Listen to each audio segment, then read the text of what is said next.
Rien ne sert de courir, il faut partir à point. Christophe et Dame Inès en sont de bons témoins. Écoutez bien l'histoire que je vais vous conter, celle de nos héros qui se sont mariés. Il était une fois, dans le pays de France, un valeureux jeune homme de très bonne naissance. Éduqué avec soin dans le respect des mœurs, il était entouré de 3 charmantes sœurs.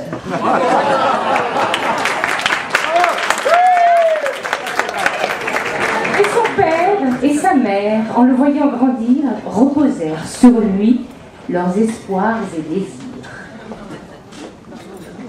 Beau, jeune, intelligent, HEC et philo, mais surtout très gentil, c'était un bon parti. Ses 3 sœurs mariées, sa mère, avec amour, se retourna vers lui signifiant son tour. Elle espérait, naïve, qu'il suivrait le troupeau et que dans sa sagesse, il porterait l'anneau. Las, fort indépendant et rebelle à ses heures, il ne partageait pas ses vœux matrimoniaux. Il voulut réfréner les espoirs parentaux et pour bien illustrer son message sans heurts, avec un bras d'humour, répliqua aussitôt, inventant une histoire de laines et de bêtes, naissances et moutons, tissages et chaussettes. L'on dut bien s'incliner car le ton était net. Il laissa là sa mère contempler les moutons. Et par monts et par veaux, il partit sac au dos. D'abord la Jordanie, puis l'Europe en tous sens. Il trouva en Belgique une certaine aisance. Il lut de nombreux livres, polyglotte averti, s'exprimait à loisir dans de nombreux pays.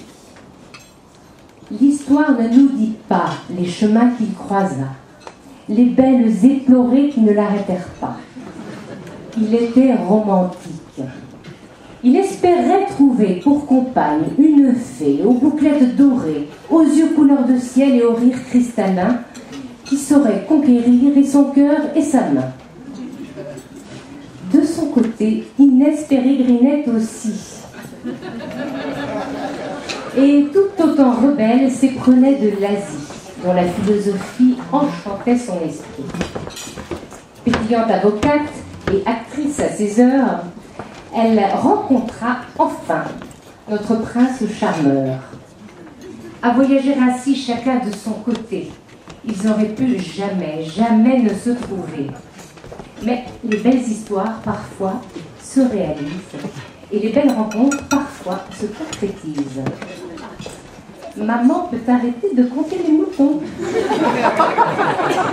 Fini les insomnies et fini les soucis. Incroyable mais vrai, tous les deux ont dit oui. Nous en sommes ici, tous ensemble, ravis. Et, bergère ou princesse, Inès est magicienne, car elle sut conquérir notre frère chéri, et son père, et ses sœurs, mais aussi qu'elle gageur sa mère, et une place tout au fond de nos cœurs. Alors je vous propose, levons donc notre verre et buvons à leur bonheur.